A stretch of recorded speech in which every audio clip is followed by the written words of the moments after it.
Lamier watched the human work with great interest. She had never seen a human interfacing with a computer before. On this ship, a dozen different sapient species had need of computers for 1,000,000 different tasks 1,000,000,000 times a day, and yet this was the first time she'd seen a human do it. It wasn't the way Lamier was used to doing it. She'd wrap her shorter, more dexterous tentacles around the input sphere, and it would measure the positions of her tentacles and interpret that into computer functions like scrolling, text, clicking, what have you. It was simple. It was natural.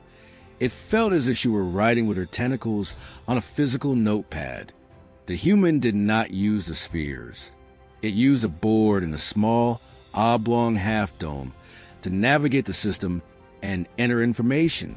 At first, Lamier thought poorly of the process, watching the human's hand pass from the board to the half-dome, wiggle it a bit, then pass back to the board.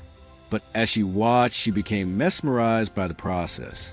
The humans didn't have tentacles like Lamier's people. They had hands, and each hand ended in 5 little pseudo-tentacles called fingers. This was the part that fascinated Lamier. She watched as the fingers, rigid and relatively inflexible, would scatter across the board like an insect's legs, leaving a little click-clack sound in their wake. The human could input data about as fast as anyone thanks to these speedy fingers, and they used them for so much more than computer manipulation. Lamier spent the better part of her week following the human around the ship, observing their use of their hands. The human's hands were very gentle. They picked up soft, squishy foods without bursting them, and could pluck items out from crowded areas without disturbing the surroundings. Lamier watched the human pull sharp pieces of hardware, nails they were called, from a box without inflicting damage on their hands. The fingers would gently enter the box, pinch a nail, sometimes a couple nails, and withdraw them. No more force than was necessary to hold them. That incident has also revealed to Lamier that human hands were a sort of sensory organ as well. The human hadn't even looked at the box, but was able to grab a nail with ease. They would touch things all the time without seeing them.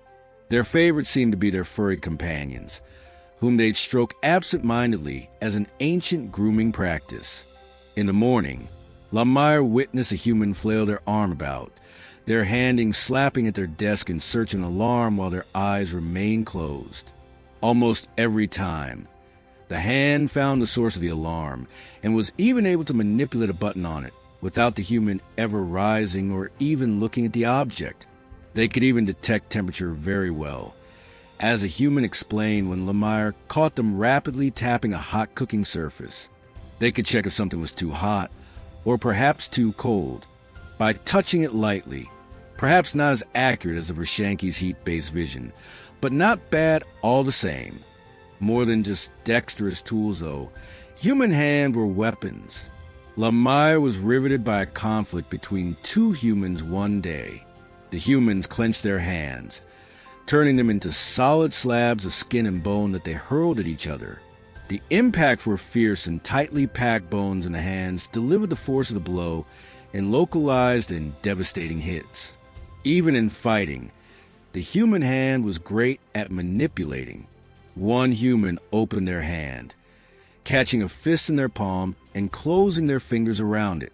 They pulled the hand offline and in, trapping the first human's entire arm and making the conflict a grapple rather than a strike. The human hands clenched at everything they could touch. Clothes were grabbed, hair pulled, faces were even pushed and turned by sturdy fingers.